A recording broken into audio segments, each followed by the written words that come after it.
हमारे देश के प्यारे वासियों, आप सभी जैसा कि जानते हैं कि हमारे देश में बेरोजगार और रणों की संख्या बढ़ चुकी है।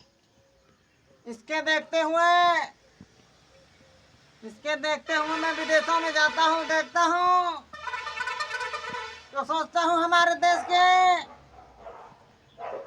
उन रणों को यहाँ बुला लिया जाए और इलेक्शन करवा दिया जाए।